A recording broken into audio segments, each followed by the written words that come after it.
क्या केजीएफ सच में है? क्या सच में कोलार गोल्ड माइन में इतना सोना था? क्या केजीएफ की वजह से ही भारत को सोने की चिड़िया कहा जाता था? और अगर केजीएफ है तो आज किस हालत में है? तो बने रहिए हमारे साथ वीडियो में और जानते हैं केजीएफ का इतिहास और इससे जुड़े कुछ इंटरेस्टिंग फैक्ट्स। केजीएफ यानी कोलार गोल्ड फील्ड्स कर्नाटका के दक्षिण पूर्व इलाके में कोलार जिला स्थित है। डिस्ट्रिक्ट हेडक्वार्टर से 30 किलोमीटर दूर रॉबर्टसन पेट एक तहसील है। यहीं पर सोने की खदान है। 3000 मीटर गहरी केजीएफ दुनिया की सबसे गहरी खदानों में से एक है। यह अनुमान लगाया गया है कि 2000 से अधिक वर्षों से गोल्ड माइनिंग की गई। कोलार गोल्ड फील्ड की आधुनिक सफलता का श्रेय आमतौर पर जॉन टेलर को दिया जाता है, जो कि ब्रिटिश सरकार के लेफ्टिनेंट थे। उन्होंने चोल वंश की कथाएं सुनी थी कि लोग हाथ से खोदकर सोना निकाल लेते थे। इसी बात से प्रभावित होकर वॉरेन ने गांव वालों से कहा कि जो इस खदान से सोना निकालकर दिखाएगा उसे इनाम दिया जाएगा। इनाम पाने की लालच में गांव के लोग लेफ्टिनेंट वॉरेन के सामने मिट्टी से भरी एक बैलगाड़ी लेकर आए। गांव वालों ने वॉरेन के सामने मिट्टी को पानी से धुला तो उसमें सोने के अंश दिखाई दिए। उस समय वॉरेन ने करीब 56 किलो सोना निकलवाया। 1804 से 1860 तक काफी पड़ताल की गई, लेकिन कुछ खास हाथ नहीं लगा। इस शोध के चलते काफी लोग को अपनी जान से हाथ धोना पड़ा, जिसके कारण वहां खुदाई पर प्रतिबंध लगा दिया गया। लेकिन 1871 में न्यूजीलैंड से भारत आए रिटायर्ड ब्रिटिश सैनिक माइकल फिट्जगेराल्ड लेवली 1804 में एशियाटिक जर्नल में छपी एक रिपोर्ट पढ़ने के बाद कोलार गोल्ड फील्ड को लेकर काफी उत्साहित हुए। उसने सोचा कि क्यों ना मैं इसको शुरू करूं। लेवली ने बेंगलोर में रहने का फैसला लिया। लेवली ने 1871 में बैलगाड़ी से करीब 100 किलोमीटर तक का सफर किया। सफर के दौरान लेवली ने माइंस की जगहों की पहचान की और सोने के भंडार वाली जगहों को खोजने में सफल रहे।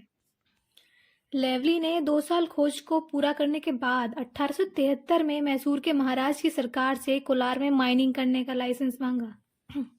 2 फरवरी 1875 में लेवली को माइनिंग करने का लाइसेंस मिला, लेकिन माइकल लेवली के पास उतना पैसा नहीं था, तो उसने इन्वेस्टर ढूंढे और माइनिंग का काम जॉन टेलर और सन्स के हाथ में आ गया, जो कि एक बड़ी ब्रिटिश कंपनी थी।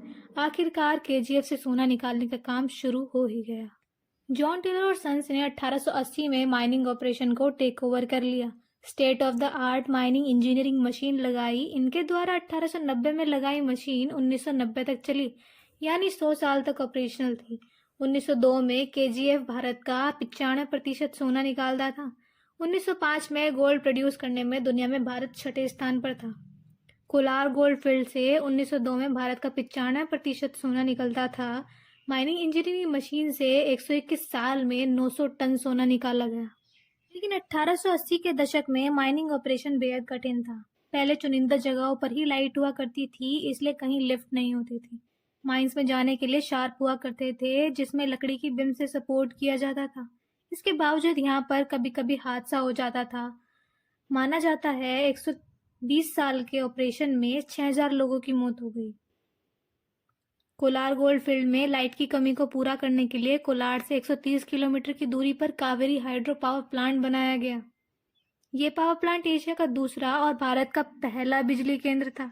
बिजली मिलने के बाद कोलार गोल्ड फील्ड का काम दोगुना हो गया। इस केंद्र का निर्माण कर्नाटका के मांड्या जिले के शिवन समुद्र में किया गया। सोने की खदान के चलते बेंगलोर और मैसूर की बजाय केजीएफ को प्राथमिकता मिलने लगी।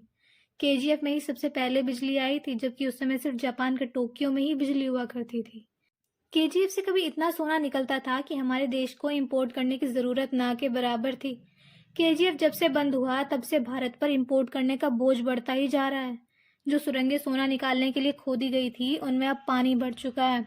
खदान एकदम खंडर हो चुकी है। माना जाता है कि केजीएफ के पास अभी भी बहुत सोना है, लेकिन उसे निकालने के लिए जो लागत आएगी वो सोने से अधिक है।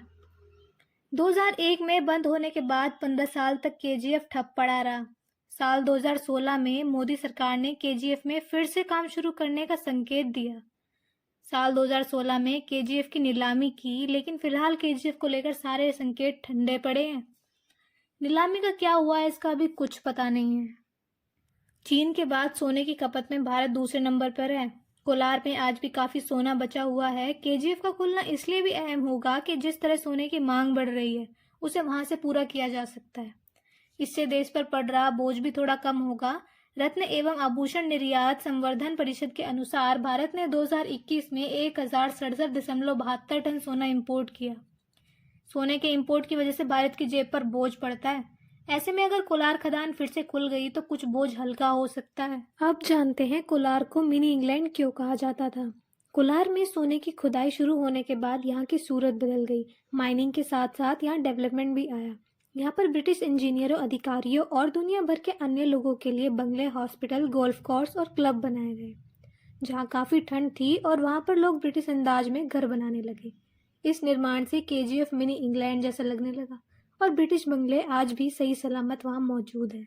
लेकिन जो लोग माइन में काम करते थे उनके लिए हालात इंग्लैंड जैसे नहीं थे। वो कुली लैंड में रहते थे जहाँ पर सुविधाएं कम थी। एक ही शेड में कई परिवार रहते थे और उनका जीवन बेहद कठिन था। ये जगह चूहों के हमले के लिए प्रसिद्ध थी। बताया जाता है यहाँ रहने वाले श्रमिकों ने एक साल में करीब 50,000 चूहे मार दिए थे और सिलिकोसिस नाम की लंग डिसीज का पहला मरीज भी केजीएफ से ही मिला था। भारत के सोने का 95% उत्पादन करने वाली खदानों को बंद होने से बचाने के लिए राष्ट्रीयकरण किया गया था। 1980 तक काफी घाटा होने लगा और सरकार मजदूरों की सैलरी तक नहीं दे पा रही थी। इस वजह से 2001 में कोलार गोल्ड फील्ड को बंद कर दिया गया। आशा करते हैं दोस्तों आपको ये जानकारी महत्वपूर्ण लगी होगी और ऐसी इंटरेस्टिंग फैक्ट जानने के लिए हमारे चैनल से जुड़े रहें। मिलते हैं अगली वीडियो में नई रहस्यमय जानकारी के साथ। वीडियो की जानकारी सबसे पहले पाने के लिए चैनल को सब्सक्राइब करना ना भूलें।